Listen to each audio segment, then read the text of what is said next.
Dear student, आपका आपके channel पढ़ लिया जाए में स्वागत है। आज की वीडियो में हम लोग डिस्कस करने वाले हैं trigonometrical ratios of some standard angles. इसके अंदर हम लोग ये डिस्कस करने वाले हैं इस कॉन्सेप्ट को कि जिसमें कि साइन की वैल्यू 30, 60, 45, 90 में वैल्यू क्या क्या होती है। साइन के नहीं, कॉस, टैन, कॉट, सेक, कोसेक सब ट्रिग्नोमेट्रिकल रेशियोज को हम लोग डिस्कस करने वाले हैं कि इसकी वैल्यू क्या होती है। तो देखिए, बहुत सारे बच्चों को ये दिक्कत होती है कि सर चार्ट याद नहीं होती, तो मैं इसमें कुछ ऐसे सिंपल ट्रिक्स बताने वाला हूं कि जिसे आप सही से देख ले तो 30 सेकंड के अंदर ये पूरी चार्ट आप याद कर सकते हैं। एक बार आपने देख लिया बस, आप कभी भी उसको कहीं पर भी लिख सकते हैं, आप भूलने वाले नहीं हैं। तो देखिए, इस वीडियो को अगर अच्छे से आप समझना चाहते हैं तो हमारे वीडियो को शुरू से लेकर अंत तक देखिएगा। अगर स्किप करते हैं तो कुछ अगर टॉपिक छूट जाती है तो आप कॉन्सेप्ट को पूरी तरह समझ नहीं पाइएगा। तो चलिए, अब समय ज़्यादा बर्बाद ना करते हुए आप पढ़ लिया जाए।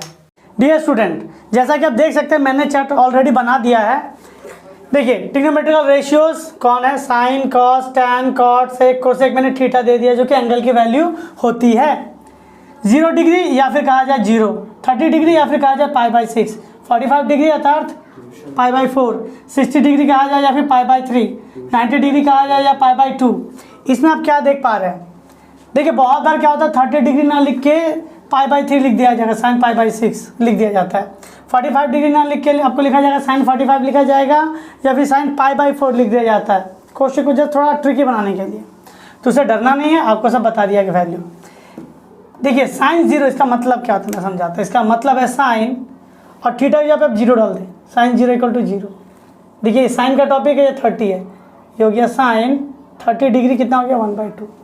जैसे उसी तरह मैं इसकी वैल्यू अगर लेना चाहूँ रैंडमली कोई वैल्यू, सेक का देखिए लाइन में है ये 45, मैं क्या लिख सकता हूँ सेक 45 लिखे या फिर सेक π/4 लिखे, बात एक ही है। इस तरह से कहा जाता है। अब इसमें भी बहुत सारे लोगों को ये याद नहीं होता कि सर इतनी बड़ी टेबल में कैसे याद करूँ। अगर आप काउंट करने जाए तो बहुत सारे डिजिट है, इतना सारा डिजिट में कैसे याद करूँ सर। तो एक सिंपल सी ट्रिक है, आप जस्ट क्या करते हैं, साइन को याद कीजिए। Sine 0 0, sine 30 1/2, sine 45 1/√2, sine 60 √3/2, sine 90 1। आपने जस्ट साइन को याद किया, कॉस को उल्टा कर दीजिए। कॉस थीटा देखिए, पहले 1 लिख दीजिए, फिर √3/2, फिर 1/√2, फिर ये जस्ट आपको क्या होगा उसको उतार देना है। तो मतलब आपने साइन याद किया तो कॉस अपने आप याद हो गया आपका। फिर आपको क्या करनी है, टैन याद करनी है। टैन 0 की वैल्यू 0, 30 की वैल्यू, 45 की वैल्यू, 60 की वैल्यू, और इस वैल्यू इसे साइन को कहा जाता है इन्फिनिटी साइन। इन्फिनिटी मतलब अनंत चलता जाएगा, यानी कहा जाए कि टैन के वैल्यू में आपका 70 आ गया चलता है, 12 आ गया चलता है, कुछ भी वैल्यू हो सकती है। इसे कहा जाता है इन्फिनिटी, एनीथिंग भी पॉसिबल। कॉट क्या होगा, जस्ट हमने टैन याद किया है, कॉट को उल्टा लिख दीजिए, पहले इन्फिनिटी, फिर √3, फिर 1, 1/√3 0। आपने टैन याद किया तो देखिए आपका क्या हुआ, आपने कॉट भी आपने लिख दिया। अब दिक्कत है सेक लिखने की। सेक का मतलब जैसे मैंने प्रीवियस में वीडियो में बताया था, सेक थीटा क्या होता है, मैं जस्ट यहाँ पे लिख देता हूँ। सेक थीटा क्या था, 1/cos थीटा ना। सो cos थीटा को आप उलट दीजिए, रेसिप्रोकल। जिस तरह समझते हैं ना, हम लोग लिखते थे 3/2, तो इसका उल्टा क्या होता था 2/3 लिखते थे हम लोग, जस्ट उल्टा लिखा जाता था। उसी तरह आप क्या करते हैं, सेक क्या होता है, cos का उल्टा होता है, तो आप इस वैल्यू को उलट दीजिए। cos है ना 1/1, 1, 2 नीचे तो ऊपर चलेगा 2/√3, √2 था ना तो 2 √2, 1/√2 का हो गया √2, 1/2 का हो गया 2, उलट गया। और 0 का क्या हो गया 1/0, इसका मतलब होता है इन्फिनिटी। आपने जैसे इन्फिनिटी याद कर लिया। सेक का आपका याद कैसे हो गया, आपने कॉस का याद किया, उसी से सेक भी हो गया आपका। कोसेक का क्या होगा, आपने जस्ट सेक लिखा ना, सेक को जस्ट उल्टा कर दीजिए, इन्फिनिटी 2 √2 ये फिर ये। सो आपको ट्रिग्नोमेट्रिकल पूरी तरह से चार्ट को याद करने के लिए क्या करना पड़ा, आपको जस्ट साइन को याद करना पड़ा और टैन को याद करना पड़ा, और आपने पूरा टेबल ही बना के रख दिया। अगर आपको बहुत बार वैल्यू याद करने में दिक्कत होती है तो सबसे पहले आप क्या करें, एक चार्ट रफली बना लें। बनाने में ज़्यादा आपको कितना होंगे, 40 सेकंड लगेंगे। आपने बना लिया, पूरी ट्रिग्नोमेट्री को आप आराम से सॉल्व कर सकते हैं, बार बार सोचने की जरूरत नहीं पड़ी। आप जस्ट आपने देखा वैल्यू और लिख लिया। इसको थोड़ी प्रैक्टिस कर लीजिए। आपको क्या, जस्ट आपको 2 लाइन याद करनी है। आई होप कि ये 40 सेकंड में तो याद ही हो ही जाएगा। तो ये तो छोटा सा ट्रिक। अब इससे रिलेटेड हम लोग कुछ सम सॉल्व करेंगे। उसके पहले मैं कुछ बातें बता दूं। जिस तरह आप देख सकते हैं बहुत बार ऑब्जेक्टिव में आ जाता है, आप देख सकते हैं साइन की वैल्यू 0 डिग्री पे और 90 पे 1, यानी साइन की वैल्यू बढ़ रही है। बहुत बार सवाल कहा जाता है कि साइन की वैल्यू 0 से 90 के बीच जाने पे वैल्यू बढ़ता है या कमता है, तो आप क्या देख रहे हैं, वैल्यू बढ़ता है। और साइन की वैल्यू हमेशा 0 से 1 के बीच में ही लाइज करती है। ये ऑब्जेक्टिव्स के लिए था। कॉस में भी सेम, आप इसमें क्या देख सकते हैं 0 डिग्री से 90 डिग्री की तरफ मैं कॉस में जाऊं तो वैल्यू क्या हो रहा है, कम रहा है। देखिए 1 से इधर है क्या 0, वैल्यू कम रही है, ये भी ऑब्जेक्टिव में आती है। tan में वैल्यू 0 है और 90 में इन्फिनिटी। देखिए इन्फिनिटी क्या पॉजिटिव डायरेक्शन में है, तो पॉजिटिव वैल्यू कुछ भी हो सकती है। और ये इन्फिनिटी कॉट में आ गया। उसी तरह आप उस तरह देख सकते हैं कि ये पॉजिटिव इन्फिनिटी से 0 की तरफ भागती है। तो ये सब था कुछ डेटा। इसके अलावा एक और वैल्यू आपको पूछा जा सकता है, उस तरह के सवाल को हम लोग, देखिए आपका जितना भी ये चार्ट दिया गया 0 से 90 के बीच में, और क्लास 10 के सिलेबस में 0 से लेकर 90 तक के ही आते हैं। और ऐसा नहीं है कि आपको पूछ दिया जाएगा कि साइन 15 डिग्री बताइए, साइन 18 डिग्री बताइए, ये हमारे सिलेबस में एकदम नहीं है। तो उसे आप सोच के डरिएगा नहीं। बहुत बार आप देखते होंगे कि बुक के अंदर 15 डिग्री दे दिया, 18 डिग्री दे दिया गया है, या 13 डिग्री दे दिया, 13 डिग्री 15 मिनट दे दिया गया है, तो वो सब आपके सिलेबस में नहीं है। तो हम लोगों ने यहाँ तक पढ़ा, अब इससे रिलेटेड कुछ सम्स करने वाले हैं। ये स्टूडेंट, जैसा कि आप सवाल देख सकते हैं मैंने मेरे स्क्रीन पर, ABC is right angle triangle with its angle B is one right angle. If AB equals to 8√3 centimeter and BC equals to 8 centimeter, then let us write by calculating the values of angle ACB and BAC. किस तरह से बनाया जाए? देखिए सबसे पहले इसका given हम लिखेंगे।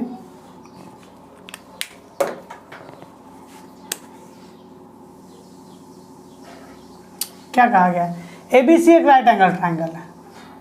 तो चलिए मैंने एक ट्राइंगल बना दिया, राइट एंगल ट्राइंगल, और उसमें क्या angle B is 1 right angle. इसका मतलब B डिग्री पे आप 90 डिग्री बना दो। अब आपका मान इधर रख दिया आपने, फिर C रख दिया। आपसे और क्या क्या दिया गया डेटा में, देखिए गिवन में लिखा जाएगा angle B is equals to 90 degree, और क्या दिया गया है, AB की वैल्यू दे दी गई है 8√3 सेंटीमीटर, BC की वैल्यू क्या दे दी गई है 8 सेंटीमीटर। हमें क्या निकालना है, देखिए फाइंड आउट क्या करना है, फाइंड आउट करना है हमें, फाइंड करना है क्या, angle ACB and angle BAC। ACB ये एंगल हमें निकालना है, और BAC और ये एंगल हमें निकालना है। निकाल दिया। देखिए मैंने सारा गिवन लिख दिया है, सारे वैल्यू पुटअप कर दिया। अब क्या करना है, अब हमें करना क्या है, इससे क्या निकलेगा, देखिए ACB दिख रहा है और BAC दिख रहा है। ACB हमें पता है ना, एंगल बेस और हाइपोटेनस के बीच में बनती है, ये बेस और ये हाइपोटेनस एंगल C पे बनती है। तो इससे क्या निकलेगा ACB। इससे अगर ट्रिग्नोमेट्री कोई भी वैल्यू निकालेंगे तो ACB ही निकलेगा, क्योंकि C पॉइंट पे एंगल बन रही है।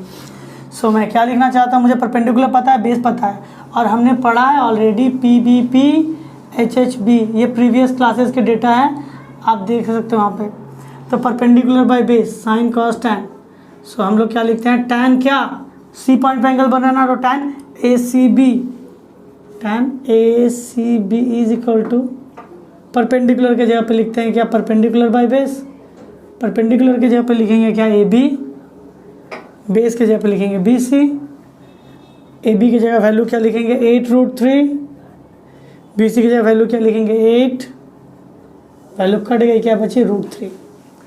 तो हमने क्या निकाला, हमने निकाला tan angle ACB is equal to, अच्छा आप देखिए, आप हमने थोड़ा देर पहले जो टेबल दिखाया आपको, उसके अंदर देखिए कि √3 की वैल्यू कहाँ है, आप थोड़ा चेक कर सकते हैं, वहाँ पे जाकर देखिएगा तो tan की वैल्यू और किस में आ गया √3 आ रही है। तो आप देख सकते हैं tan की वैल्यू कितने में आ रही होगी, tan 60। तो जहाँ आपको क्या √3 दिख रहा है वहाँ पे आप tan 60 भी लिख सकते हैं। अब कंपेयरिंग करते हैं, बहुत सारे बच्चे क्या करते हैं tan काट देते हैं, ये गलत है, वैसे नहीं काटा जाता है, कंपेयरिंग करता है, किया जाएगा बाय कंपेयरिंग, सो हम लोग एंगल लिख सकते। देखिए ये भी tan, ये भी tan, इस तरह की बात हो गई। जैसे 2 अगर 2 के बराबर है तो +1 कर दिया मैंने, इधर +x कर दिया, लेकिन तब भी बराबर। इसका मतलब क्या हुआ, x की वैल्यू 1 हो। ये वही कॉन्सेप्ट है। अगर आप उस तरह से देखते हैं तो आपको क्या दिख रहा है, tan ACB tan 60, दोनों आपस में बराबर। अगर tan मैं कैंसिलेशन कर दूं या कंपेयर करके तो क्या होगा, ACB की वैल्यू कितनी हो गई 60 डिग्री। सो ACB की वैल्यू 60 डिग्री निकल गई, देखिए 60 डिग्री हो गई। हमें 90 डिग्री पता है, तो हम लोग लिख सकते हैं इन ट्राइंगल ABC हमें पता है क्या, angle BAC plus angle ACB plus angle ABC, ये तीनों डिग्री को जोड़ के कितना डिग्री आता है आपका? ट्रायंगल के तीनों एंगल को सम करने पे 180 डिग्री आता है। ये ट्रायंगल की प्रॉपर्टी है। सो एंगल BAC का तो पता नहीं है हमें। देखिए BAC की वैल्यू पता नहीं है हमें, छोड़ देते हैं। ACB की वैल्यू कितनी पता है? ACB की वैल्यू 60 डिग्री। ABC की वैल्यू कितनी पता है? 90 डिग्री। क्योंकि ये मेरा गिवन है, देखिए हमको दिया हुआ ABC की वैल्यू 90 डिग्री और इसकी वैल्यू हमने निकाली है। सो हो गया 180। Angle BAC is plus 150 equals to 180। 150 को उधर भेज दें तो BAC 180 minus 150 it means 30 degree angle BAC की वैल्यू। सो हमने वैल्यू निकाल ली। पहली वैल्यू क्या हो गई? 60 डिग्री। दूसरी वैल्यू क्या हो गई? तो आपको कैसे लिखना है? सो लिख दीजिए आप angle ACB is equal to 60 degree और angle BAC is equal to 30 degree आप लिख दें। तो ये हो गई आपकी रिक्वायर्ड आंसर। नोट डाउन कर लीजिए इसे। डियर स्टूडेंट, देखिए सम बोर्ड पे लिखा हुआ है साइन 60 इंटू कॉस 30, इसका मतलब बीच में मल्टीप्लाई है, प्लस साइन 30 इंटू कॉस 60, इसकी वैल्यू क्या होगी? आप अगर चार्ट देखते हैं तो साफ साफ उससे लिख सकते हैं। साइन 60 की वैल्यू आप देखिएगा √3/2। कॉस 30 की वैल्यू आप देखिएगा तो वैल्यू क्या है? √3/2। साइन 30 की वैल्यू आप उसमें चेक कर लीजिए 1/2। कॉस 60 की वैल्यू 1/2। अगर मल्टीप्लाई किया जाए √3 क्या होता है आपको शायद पता होगा कि √x इंटू √x गुना होने पे मिलता है x, ये फॉर्मूला है। सो √3 इंटू √3 क्या हो गया? 3, 2 2 ज़ा 4, 1 1 ज़ा 1, 2 2 ज़ा 4। एलसीएम निकालते हैं। 4 की टेबल में 4 1 बार में, 1 3 ज़ा 3, 4 की टेबल में 4 1 बार में तो 1 1 ज़ा 1, 4/4 कट के वैल्यू क्या आ गया? 1। तो इसकी रिक्वायर्ड आंसर क्या हो गई? 1। नोट डाउन कर लीजिए। डियर स्टूडेंट, आप बोर्ड पे देख पा रहे हैं दूसरा सम्स। ये हमें प्रूव करने के लिए कहा गया है कि LHS की वैल्यू RHS की वैल्यू के बराबर होगी। तो इसे किस तरह सॉल्व किया जाए? तो देखिए सबसे पहले हम लोग को क्या लिखना पड़ेगा? LHS। और बहुत बच्चे क्या करते हैं? LHS लिखने के बाद डायरेक्टली वैल्यू पुटअप करना शुरू कर देते हैं, गलत है। LHS लिखने के बाद आपको उस LHS की वैल्यू उतारनी, मतलब क्या क्वेश्चन उतार के देना आपको कि इसकी वैल्यू बाद में निकालनी पड़ेगी। π/6 प्लस साइन π/2 कॉस π/3। तो हमने इसकी वैल्यू चार्ट में ऑलरेडी पढ़ी है। साइन π/3 की वैल्यू क्या थी? √3/2। tan π/6 की वैल्यू क्या है? 1/√3 प्लस साइन π/2 की वैल्यू कितनी है? 1। कॉस π/3 की वैल्यू कितनी होती है? कॉस π/3 की वैल्यू हो गई आपकी कितनी? 1/2। कट गया value 1/2 plus 1/2, it means 2 1 plus 1, 2/2 value cut गया कितनी आ गई? 1। ये LHS था। RHS 2 sine square π/4। आप पहले क्वेश्चन उतारें फिर वैल्यू पुटअप करें। 2 स्क्वायर को भी थोड़ा इग्नोर कीजिए। साइन π/4 की वैल्यू क्या है आप देख सकते हैं। चार्ट में देखिएगा तो वैल्यू मिलेगी 1/√2। सो 1/√2 स्क्वायर दिया था ना, तो टोटल पे स्क्वायर देते हैं। 2 इंटू 1/1 का स्क्वायर 1, √2 का स्क्वायर 2, वैल्यू होगी 1। तो देखिए LHS की वैल्यू जो आई RHS की वैल्यू भी वही आई है। सो हम लिख सकते हैं LHS is equals to RHS। हमने क्या कर दिया इसे? प्रूव्ड।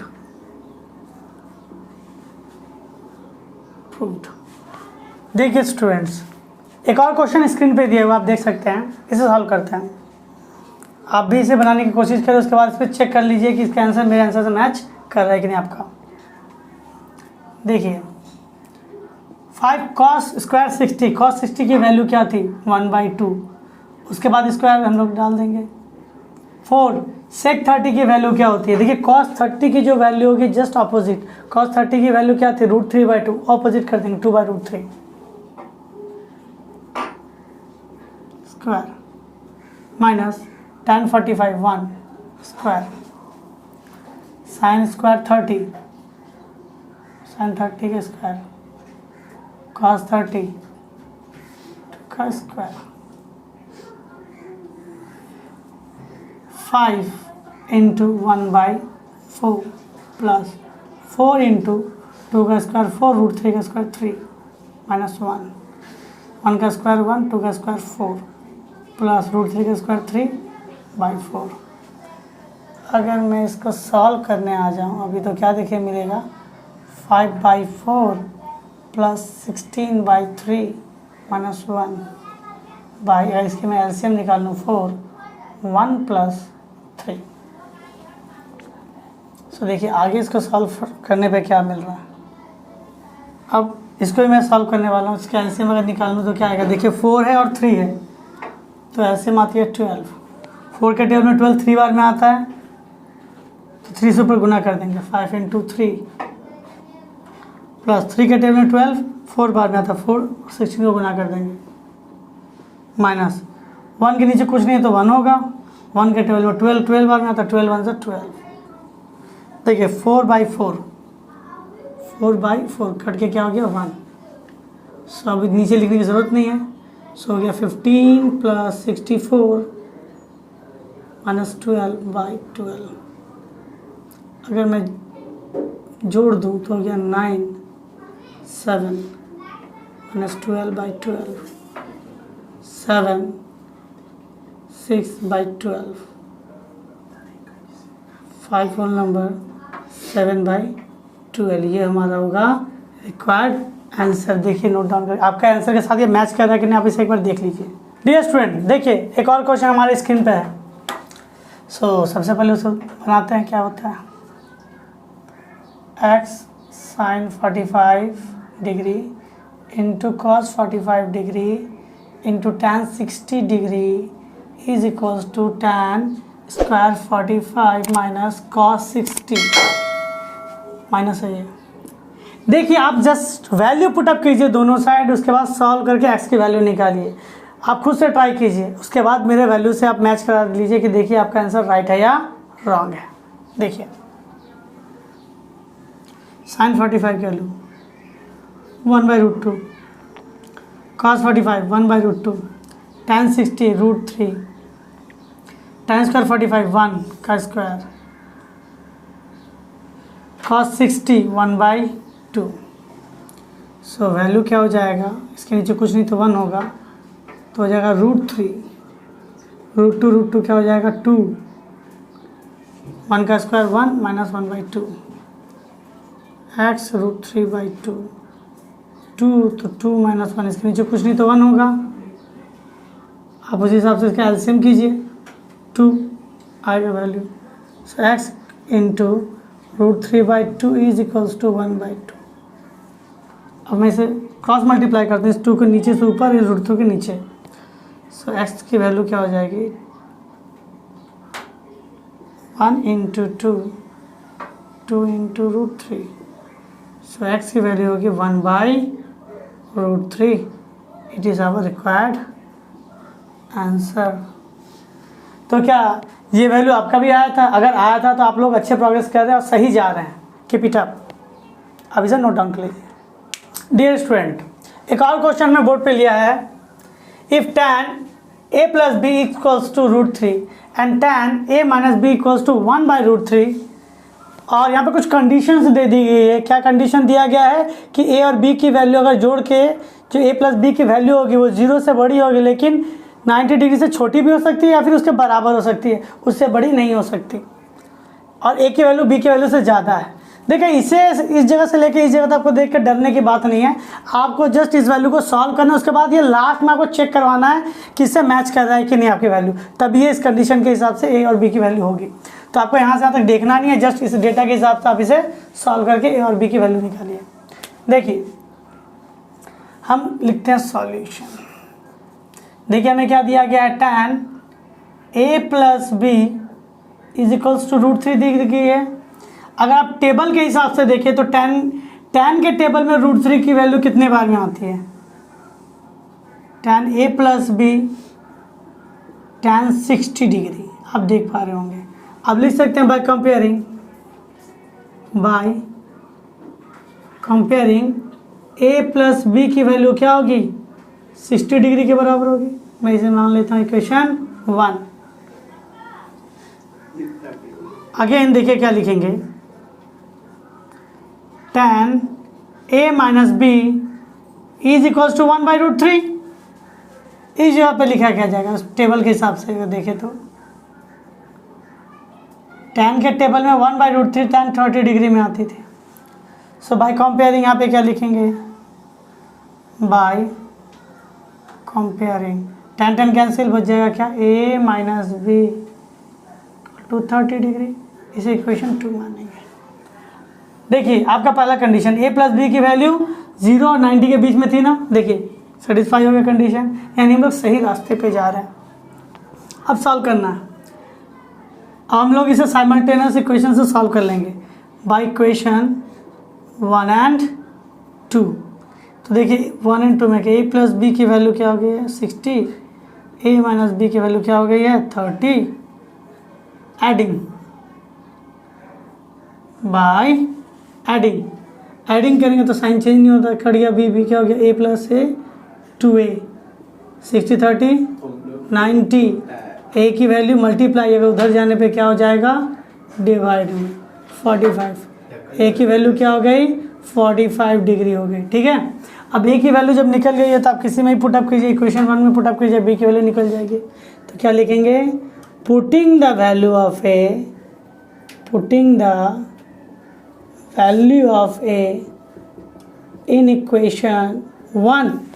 देखिए 1 यही था ना, a plus b equal to 60, a plus b equal to 60, a का जगह वैल्यू आप पुटअप कर दीजिए, क्या लिखेंगे 45 डिग्री प्लस b की वैल्यू क्या होती है देखते हैं, प्लस 45 उधर जाने पे हो जाएगा क्या माइनस 45, b की वैल्यू कितनी हो जाएगी 15 डिग्री।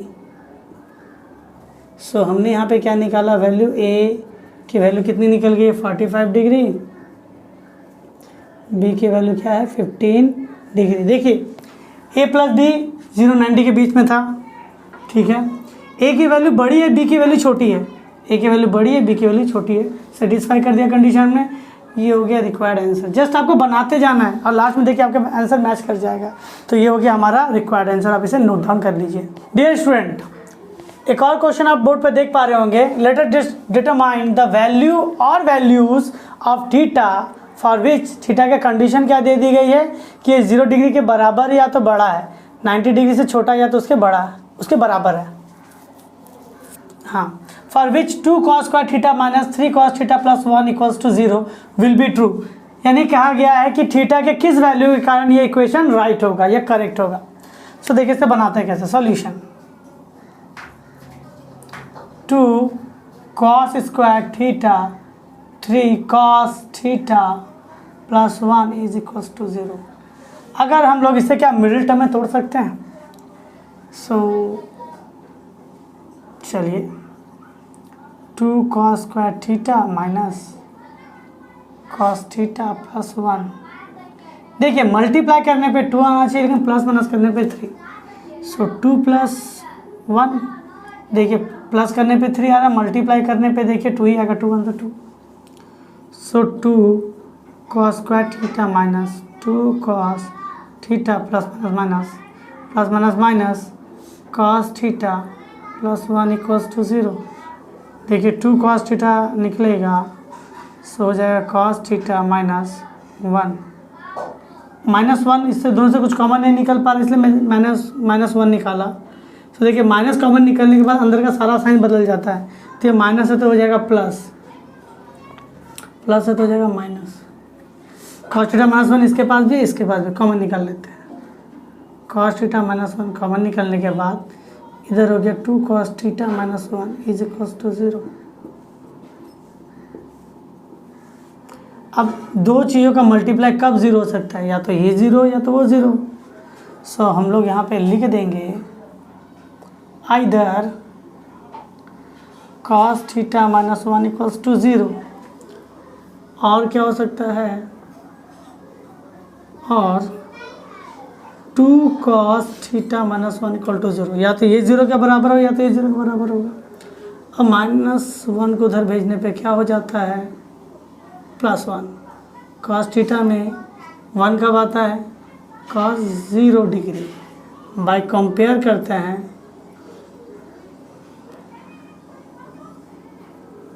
सो थीटा की वैल्यू क्या आ गई, 0 डिग्री। अब इधर सॉल्व करते देखिए, 2 cos थीटा माइनस पर उधर जाने में +1, cos थीटा की वैल्यू क्या होगी 1, 2 मल्टीप्लाई में आएगा डिवाइड में, cos थीटा में 1/2 कब होगा, cos थीटा cos 60 डिग्री। आप चार्ट देख सकते हैं, चार्ट देख के देखिएगा इसमें, बाय कंपेयर करने पे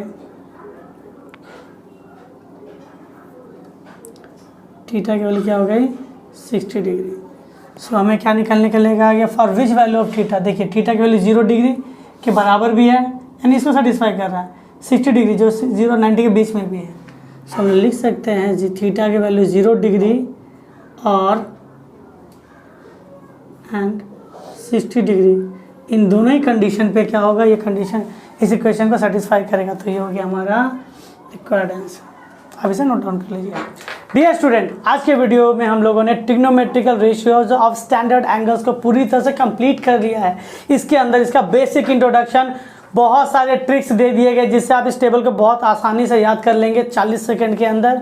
कुछ ऑब्जेक्टिव, कुछ मेंटल प्रॉब्लम और बहुत सारे सम्स हमने इसके अंदर सॉल्व किया है। आई होप आपको ये हमारी कोशिश पसंद आई होगी। अगर ये वीडियो आपके लिए हेल्पफुल होती है तो हमारे वीडियोस को लाइक कीजिए, चैनल को सब्सक्राइब कीजिए और बगल में बेल आइकन होगा उसे टैप कर दीजिए, जिससे क्या हमारी वीडियोज़ जो आती रहती हैं उसकी नोटिफिकेशन आप तक सबसे पहले पहुँच जाएगी। तो चलिए मिलते हैं नेक्स्ट वीडियो में।